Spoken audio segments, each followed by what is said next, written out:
Emergency के जमाने में मैंने एक मर्तबा यह कह दिया था कि सरकार चोर है, तो दूसरे दिन पुलिस स्टेशन पर मुझे बुला लिया गया। अफसर ने मुझसे पूछा कि आपने रात मुशायरे में यह कहा है कि सरकार चोर है।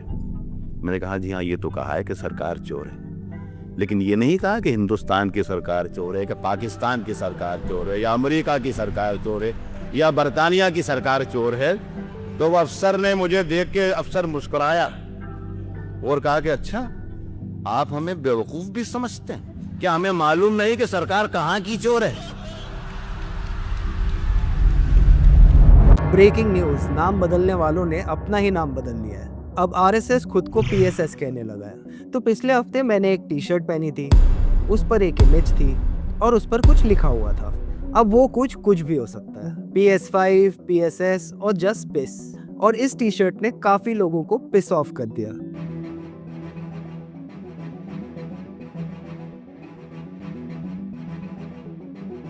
अब कोई अपने ऊपर मूत लेना ही चाहे तो मैं क्या कर सकता हूँ, पर एक्चुअली एक एपिसोड बना सकता हूँ उन लोगों पर जो इस टी शर्ट पर ऑफेंस ले रहे हैं और उनकी कॉमेडिक हिपोक्रेसी पर। तो आज के जन्नत के जारी के एपिसोड में देखते हैं कि आरएसएस और उनसे जुड़ी हुई पार्टी, उनसे जुड़े हुए लोग क्या अप्रूव्ड ह्यूमर मानते हैं, क्या उन्हें फनी लगता है और क्या उन्हें ऑफेंसिव लगता है।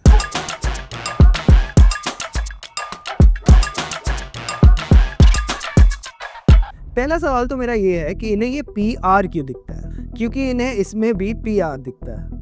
इनसिक्योरिटी का माहौल है, शायद कोई पूछ ही नहीं रहा, तो इसलिए मेरे कुत्ते की पूंछ पकड़कर अपनी पकड़ दोबारा मजबूत करना चाहते हैं। इन लोगों को P में R दिखता है, कुछ लोगों को मुझ में अमित शाह दिखता है। अब मैं लोगों की आंख तो ठीक नहीं कर सकता। आजकल मजाक में लोग तो मुझे मोटा भाई भी बोलने लगे। मेरी मैन्युफैक्चरिंग डिफेक्ट है। पर मैं तो एक ऐसे ऑर्गेनाइजेशन की बात कर रहा था जिनका नो नट नवंबर पूरे साल चलता है और ये ऑर्गेनाइजेशन कहीं भी रजिस्टर्ड नहीं है। तो ये एक अनरजिस्टर्ड कल्चरल ऑर्गेनाइजेशन है जिसे प्रधानमंत्री एक NGO भी बता चुके हैं। सेवा, समर्पण, संगठन और अप्रतिम अनुशासन ये जिसकी पहचान रही है, ऐसा राष्ट्रीय स्वयंसेवक संघ दुनिया का ये सबसे बड़ा NGO है। एक प्रकार से 100 साल का उसका समर्पण का इतिहास है। अब ऐसे लोगों को स्वयंसेवक कैसे कहें? आरएसएस जो सरदार पटेल द्वारा बैन करवाए जा चुके हैं। The government is dealing with the RSS movement. They are our own people and they want that there should be Hindu Raj or Hindu culture should be imposed by force. No government can tolerate it. Because you must understand that there are as many Muslims in this country as are in the partition country. And we are not going to drive them away by force.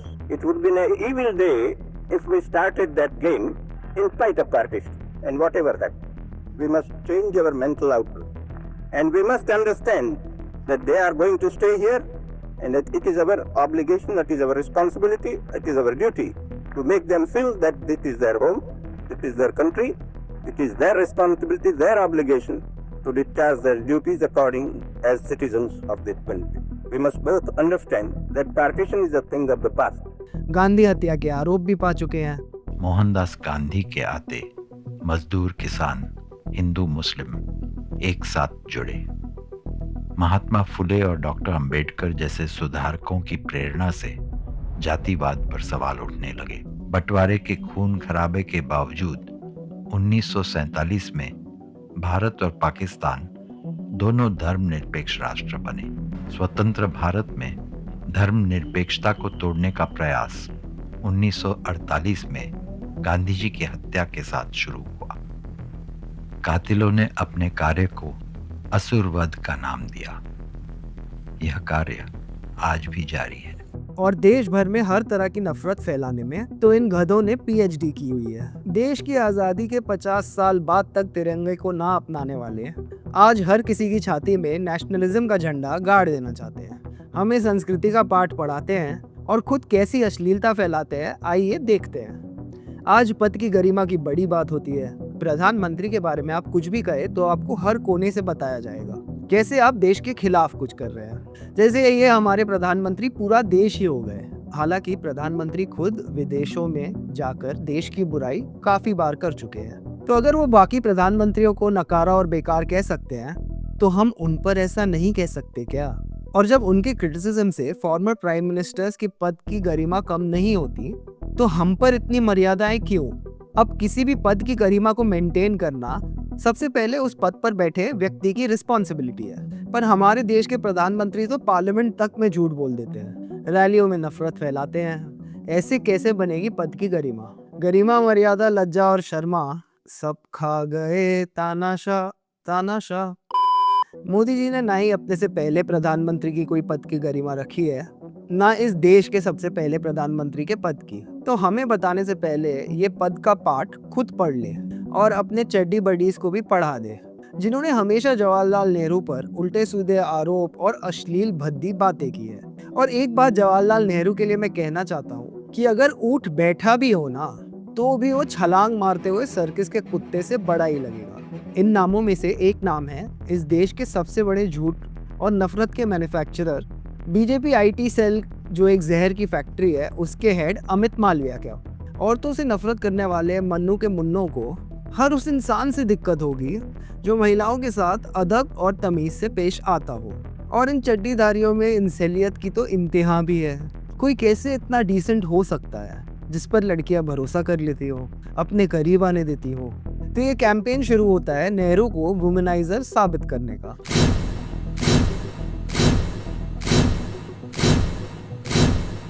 पर इसमें भी बार बार जो तस्वीरें share की गई उनमें से कई तस्वीरें वो है जिसमें नेहरू अपनी बहन या भतीजी को गले लगा रहे हैं। संघ ने कभी किसी क्रांति में हिस्सा लिया नहीं, बल्कि अंग्रेजों की दलाली खाई और उनसे पेंशन ली, मगर इंसेल्स का इनकलाब जरूर लाएंगे।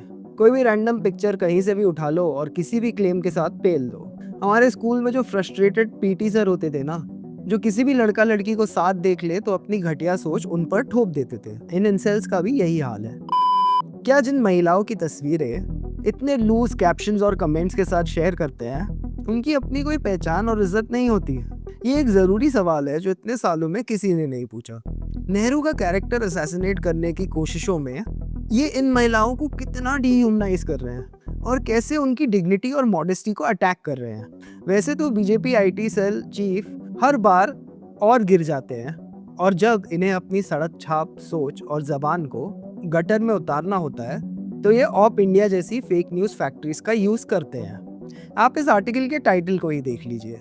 आप जब इनकी ये वेट फैंटेसी पढ़ेंगे तो पता चलेगा इसमें बस रैंडम ट्वीट्स, फेसबुक कमेंट्स और अब डिलीट हो चुके जीरो क्रेडिबिलिटी वाले यूट्यूब वीडियोस को कोट किया गया है। जिन बीमारियों और थियोरीज का इन्होंने जिक्र किया है उनमें से किसी भी बात को दुनिया के किसी अखबार ने जगह नहीं दी, पर हेडलाइन देखेंगे तो ऐसा लगेगा जैसे इंटरनेशनल न्यूज़ प्लेटफॉर्म संगियों के लिए फैंटेसी नॉवेल लिख रहे थे। और ऐसे लोग रैंडम सी एक टी शर्ट पर ऑफेंड हो जाते हैं।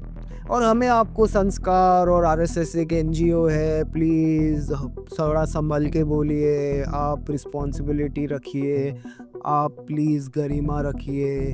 हाँ, मतलब सब रूल सिर्फ हमारे लिए ही है। मैं तो फिर भी एक कॉमेडियन हूँ, पर ये देश की सबसे बड़ी पार्टी, इसके आईटी सेल चीफ इतनी हल्की और बेहुदा बातें करते हैं, पर फ्रीडम फाइटर्स को ये यूं ही बदनाम नहीं करते। आप कभी नोटिस कीजिए, मुगलों को लगातार गाली देने वालों के मुंह से कभी ब्रिटिशर्स का नाम नहीं निकलेगा, जैसे वो 200 साल हुए ही नहीं, क्योंकि अंग्रेज इन्हें कभी बुरे लगे ही नहीं।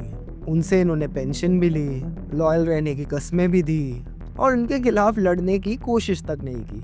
महात्मा गांधी पर बनाया गया ये कार्टून देखिए, गांधी जी को इसमें रावण दिखाया गया, उन पे तीर चलाने वाले में शामिल है विनायक दामोदर सावरकर। ये कार्टून 1945 में अग्रणी नाम की मैगजीन में पब्लिश हुआ था और इसके एडिटर थे बीजेपी के तमाम समर्थकों के लाडले और आज़ाद भारत के पहले आतंकवादी नथुराम गोडसे, जिसने इस कार्टून को पब्लिश करने के कुछ साल बाद ही बापू की हत्या कर दी।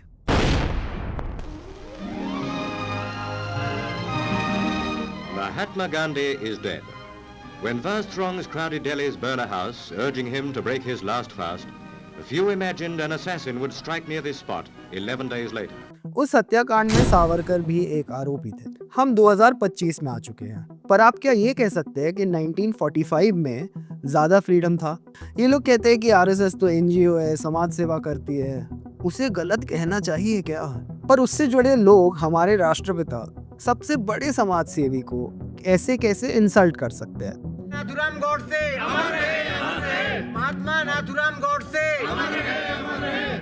एक गांधी जयंती नहीं जाती जहाँ पे ये लोग गोडसे जिंदाबाद ट्रेंड नहीं कराते हैं, और आप हमसे पोलाइट होने के लिए कह रहे हैं। पीएम के पद की गरिमा है, पर देश के पहले प्रधानमंत्री के पद की कोई सम्मान नहीं, ना ही देश के राष्ट्रपिता का। गांधी से जुड़े और भी कई अश्लील कार्टून आरएसएस की विचारधारा से जुड़े हुए पब्लिशर्स, मैगजीन और जर्नलिस्ट ने छपवाए, जिनको मैं बस यहाँ दिखा सकता हूँ और शब्दों में बताना मेरे लिए उचित नहीं। सोचो, मेरे लिए भी उचित नहीं।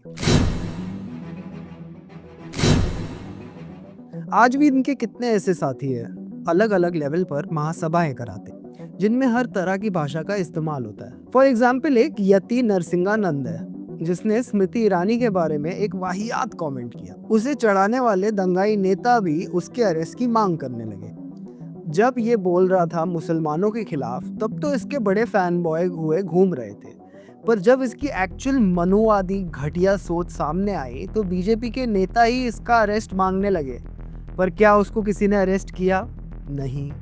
ये आज भी बक रहा है और कल भी बकेगा। ये है नया भारत। पुलिस वालों के सामने ये former president APJ Abdul Kalam के बारे में क्या कह रहा है? हमारे जैसे हिंदू ने पूछा कि अब्दुल कलाम बनाओ। अब्दुल कलाम से कट्टर मुसलमान इस देश में नहीं हुआ। अब्दुल कलाम ने अफजल गुरु के परिवार वालों को अपने यहाँ बुलाया और उनसे कहा भी तुम मर्सी पिटीशन दायर करो, मैं बैठा हूँ यहाँ पे। आप तो वर्दी में छोटे आते सब इंस्पेक्टर हो भी। वो तीनों सेनाओं का अध्यक्ष होता है भारत का राष्ट्रपति। हमारी कायर और कमीने नेताओं ने उसे भारत रत्न दिया। वो तीनों सेनाओं का अध्यक्ष होके जिहाद कर सकता है और हमारा छोटा सा सिपाही भी धर्म के लिए कुछ नहीं कर सकता। और अगर रूलिंग पार्टी के लीडर्स अरेस्ट की मांग ही कर रहे हैं तो अरेस्ट करेगा कौन? ऐसे लोगों को खुला छोड़ दिया जाता है, खुद ये डॉग विस्लिंग कर सके और इनके छोड़े हुए कुत्ते खुलेआम भौंक सके। पर प्रॉब्लम मेरी पीएसएस की टी शर्ट पर बना कुत्ता है। अब्दुल कलाम हो या अबुल कलाम आजाद, ये देश की तस्वीर हमेशा से ही बिगाड़ते आए हैं। ये रावण वाली तस्वीर को ही ले लीजिए। सिर्फ महात्मा गांधी इनके दुश्मन नहीं है, बल्कि नेताजी सुभाष चंद्र बोस, सरदार वल्लभ भाई पटेल और देश के सबसे पहले शिक्षा मंत्री मौलाना अबुल कलाम आज़ाद भी। इसी आरएसएस के लोग आज सरदार पटेल और सुभाष चंद्र बोस को अपने काम के लिए अप्रोप्रिएट कर लेते हैं। ये लोग जब ऐसे वाहियात कार्टून जहाँ पे गांधी हत्या की खुल के बात की जा रही हो, उनके हत्या से 3 साल पहले, जब ऐसे कार्टून जस्टिफाई करते हैं तो ऐसी बकवास हो जाती है कि नहीं, इन्होंने पाकिस्तान को करोड़ रुपए दे दिए, ये एक चैनल बनाना चाहते थे ईस्ट पाकिस्तान से वेस्ट पाकिस्तान, नहीं ये इन्होंने देश बांटा। इन पे जानलेवा अटैक हुआ 1948, पर इन पे अटैक्स उसके पहले बहुत बार हुए। जब सावरकर और जिन्ना ने 2 नेशन थियरी कॉइन नहीं की थी तब भी हुए। तब तो कोई 2 देशों की बात नहीं थी, तब भी गांधी पे अटैक्स हुए और वही लोगों से हुए जिन लोगों ने उन्हें मारा। महात्मा गांधींच्या खुनामध्ये बॅरिस्टर सावरकर हे आरोपी होते। किती लोकांना ठाऊक आहे? खोटं बोलायचे। महात्मा गांधींच्या मुळे पाकिस्तान निर्माण झाला, म्हणून महात्मा गांधींचा खून झाला असं सांगताय। हे या महात्मा गांधींचा खून करण्याचा प्रयत्न 7 वेळा झाला। त्यांच्या खुनाचा पहिला प्रयत्न 1934 साली झाला आणि तो पुण्यातच झाला। त्यांच्या मोटारीवर बॉम्ब टाकण्यामध्ये आला। 34 सालच्या या पुण्याच्या प्रयत्नामध्ये नारायण आपटे नावाचा मनुष्य होता आणि त्या नारायण आपटे हाच 1948 साली जेव्हा खून झाला त्यावेळेलाही तो त्याच्यामध्ये आरोपी होता। आणि 34 सालापासून त्या राष्ट्रपित्याच्या खुनाच्या पाठीमागे तुम्ही लागला होता। पाकिस्तानचं नाव नव्हतं की रे, किती खोटं बोलता, सारखं खोटं बोलायचं। गांधी जातिवाद के खिलाफ थे, गांधी मनुस्मृति के खिलाफ थे, इसीलिए उन्हें मारा गया।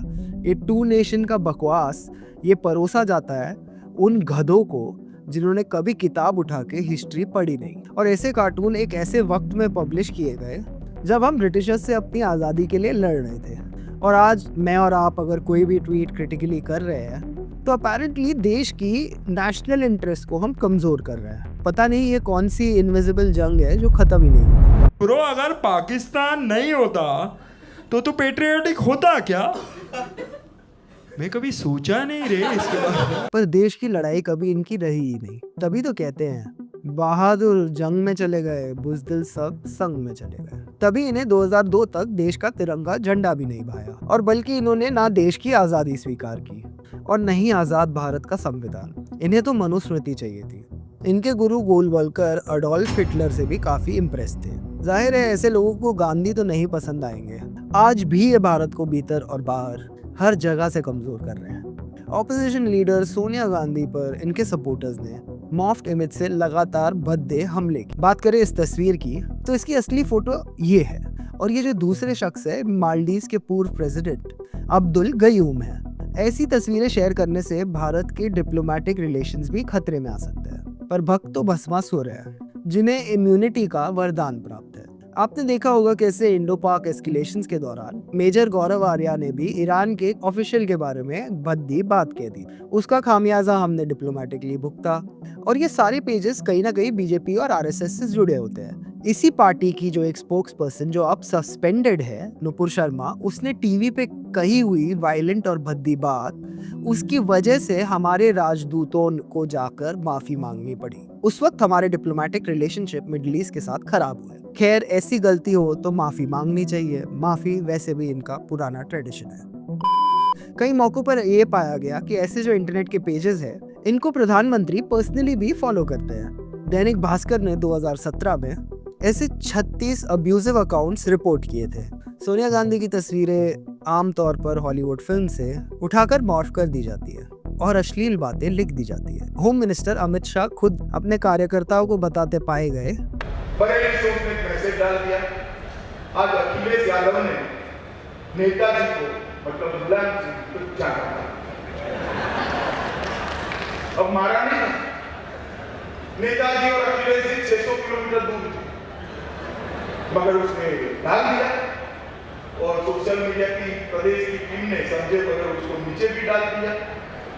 सब जगह फैल गया। ऐसा करना नहीं चाहिए, मगर उसने एक प्रकार का माहौल घेरा। काम तो है करने जैसा, मगर करना मत। समझ में आता है। जिम्मेदारी तो वैसे होम मिनिस्ट्री की भी है, लॉ एंड ऑर्डर को मेंटेन करने की। पर जब इन्होंने खुद ही नफरती झूठ फैलाने का ठेका लिया हो तो लॉ एंड ऑर्डर तो तड़ीपार हो ही जाएंगे। पहलगाम अटैक्स के बाद जब एक शहीद नेवल ऑफिसर की पत्नी हिमांशी नरवाल ने ये कह दिया था, I do not want any hatred towards anybody.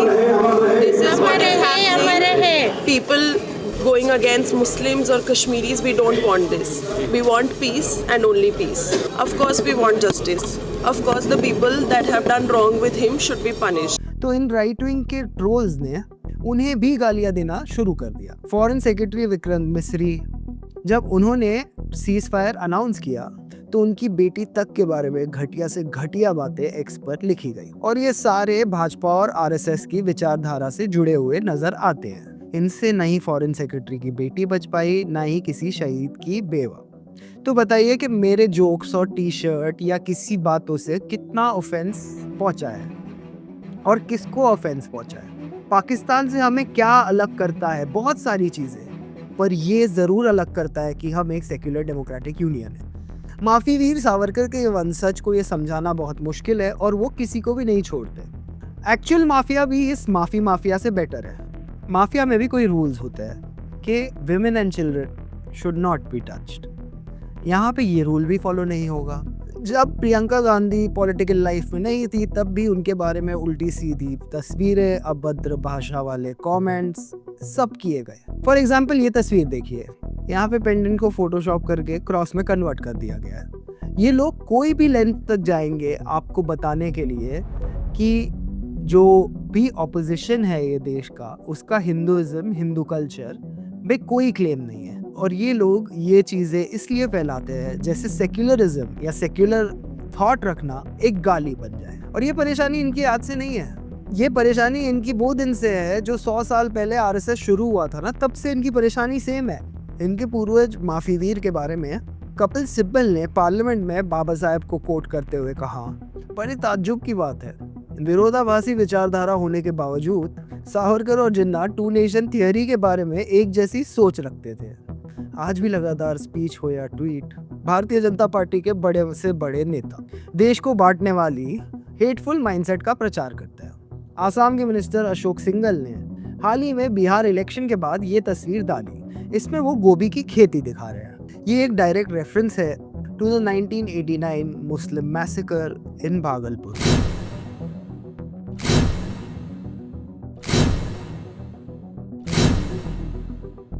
हजारों मुसलमानों की हत्या कर दी गई और उनकी लाशों को दफन कर कर उस पर गोभी की खेती लगा दी गई। और इस तस्वीर का कैप्शन है, बिहार अप्रूव्स कॉलीफ्लावर फार्मिंग। ये बात एक मिनिस्टर कह रहा है। जहां भी बीजेपी सरकार में आएगी, ये मुसलमानों को आतंकित करेंगे, घर बुलडोज करेंगे, लिंचिंग्स प्रमोट करेंगे। आपने सुना ही होगा, उत्तर प्रदेश की योगी सरकार ने मोहम्मद अखलाक की लिंचिंग की आरोपियों के अगेंस्ट केस विड्रॉ करने का फैसला लिया है। ये वही सीएम है जिन्होंने सीएम बनते ही अपने खिलाफ कम्युनल और हेट स्पीच के चार्जेस हटवा दिए। गुजरात राइट्स के कितने ही अक्यूज्ड मोदी सरकार बनने के बाद एक्विट हो गए। यहाँ तक कि बिल्किस बानो के बलात्कारियों तक को मर्सी दे दी गई। और जिस कमिटी ने यह मर्सी दी, उसमें एक बीजेपी लीडर भी था। उन्होंने कहा कि ये आरोपी ब्राह्मण थे, इसीलिए उनको उन पर भरोसा है। ब्राह्मणों को ऐसी छूट मनुस्मृति देता है, तभी तो इनके पुरखों को उसी को इम्प्लीमेंट कराना था। सुप्रीम कोर्ट के इंटरवेंशन के बाद उन कॉन्विक्ट्स को वापस जेल भेजा गया, पर आज बलात्कारी बाबाओं को पैरोल मिल रही है क्योंकि वो चुनाव में काम आता है। मगर सोचने की बात ये भी है कि इस देश में कहीं भी कोई भी ब्लास्ट वगैरह हो जाए और चाहे उसमें जासूसी करते नॉन मुस्लिम भी पाए जाए, तब भी आम से आम मुसलमान को जवाब देना पड़ता है। पहुंच जाते हैं काफी तथाकथित यूट्यूबर्स और मीडिया वाले माइक लेके मस्जिदों के पास, और यहाँ चुने हुए मुख्यमंत्री, मंत्री, नेता अपने धर्म के क्रिमिनल्स को पूरे लीगल तरीके से बचाने में लगे हुए हैं। देश की सबसे बड़ी पार्टी जो पूरे देश में डबल इंजन चला रही है, उसके मिनिस्टर मुसलमानों को और माइनॉरिटीज को ट्रैक पर उतार देना चाहते हैं ताकि वो ऐसे फोटोज ट्वीट कर सके। ये भी मैं आपको बताना चाहूँगा कि जो हमारे संविधान पिता है बाबा साहेब अम्बेडकर, SC/ST एक्ट से बचाते हुए इन्होंने कितनी ही अभद्र भद्दी टिप्पणियाँ उन पर की होंगी, उसके कई उदाहरण आपको इंटरनेट पे मिल जाएंगे। बिकॉज अगेन इनको प्रॉब्लम हर वो सोच से है जो मनुस्मृति के खिलाफ है। इनको हर वो व्यक्ति से तकलीफ है जो मनुस्मृति के खिलाफ है, और हर वो व्यक्ति जिसके खिलाफ मनुस्मृति है। इन सब के बावजूद हर 3 महीने में आपका कॉर्पोरेट कलीग आपसे चाय पीते पीते पूछ भी लेगा, but how exactly is BJP threat to Muslims in India? उससे कहिए BJP is not a threat to Muslim, BJP is a threat to India. पर इनकी नफरत बस मुसलमानों तक सीमित नहीं है। याद रखिए, गुरु गोलवलकर और RSS के माउथपीस ऑर्गेनाइजर ने संविधान को ही नकार दिया था। इनकी मानसिकता दलितों और महिलाओं के बारे में क्या कहती है, उसके लिए आप ये क्लिप देख सकते हैं। कॉन्स्टिट्यूंट असेंबली ने 26 नवंबर 1949 को भारत का संविधान पास किया। 4 दिन के बाद इनका जो अंग्रेजी ऑर्गन है, ऑर्गेनाइजर, उसने 4 दिन के बाद एडिटोरियल लिखा, हम इसको रद्द करते हैं, हम इसको लात मारते हैं, हमको मनुस्मृति चाहिए। ये मनुस्मृति मुसलमानों के खिलाफ नहीं है, ईसाइयों के खिलाफ नहीं है, ये हिंदुओं के बारे में जो बात कर रहा था उसको समझ लीजिए और फिर सोच लीजिए कि RSS क्या है। अनादि ब्राह्मण ने लोक कल्याण और खुशहाली के लिए अपने मुंह, बाह, जांग तथा चरणों से क्रमशः ब्राह्मण, क्षत्रिय, वैश्य तथा शूद्र वर्णों को उत्पन्न किया। ये चैप्टर 1 का 31वां श्लोक है। उन 91 श्लोक भगवान ने शूद्र वर्ण के लोगों के लिए एक ही कर्तव्य कर निर्धारित किया है, तीनों अन्य वर्णों के निर्विकार भाव से सेवा करना, बिना कोई सवाल उठाए, बिना किसी झिझक के आपने उनकी सेवा करना है। उसके बाद जनाब 272 है 8वें चैप्टर का, शूद्र द्वारा अहंकार वक्त ब्राह्मणों को धर्म उपदेश देने का दुस्साहस करने पर राजा को उसके मुंह और कान में गर्म तेल डाल देना चाहिए। मान लीजिए एक आदमी है जो मेरी बहन को छेड़ रहा है, बहुजन की बहन को छेड़ रहा है, और उसको डांट दिया आपने और वो ब्राह्मण निकला, तो आपके साथ क्या होगा? गरम तक डांट देगा, वो आपने ये करना होगा। उसके बाद उच्च वर्ग के लोगों के साथ बैठने की इच्छा रखने वाले शूद्र की कमर को दाग करके उसे वहाँ से निकाल भगाना चाहिए, अथवा उसके नितंब को इस तरह से कटवा देना चाहिए जिससे वो न मरे और न जिए। 280 चैप्टर 8 का। इसको संविधान बनाना चाहते हैं वो। आज भी आरएसएस के इतने सालों के बाद इनका कोई भी सरसंचालक दलित या महिला नहीं रहे।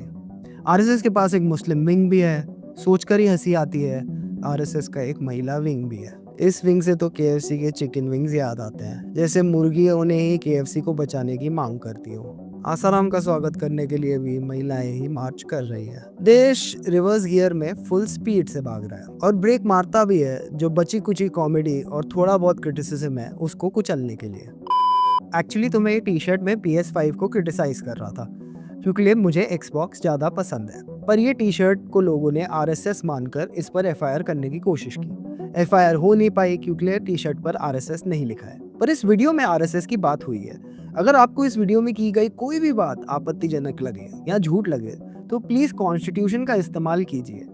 मैं एक टी शर्ट के डिज़ाइन पर अपने आप को जस्टिफाई नहीं करना चाहता, पर इस वीडियो में बोले गए फैक्ट्स पर मैं बिल्कुल डिबेट के लिए रेडी हूँ। धन्यवाद। जनहित में जारी।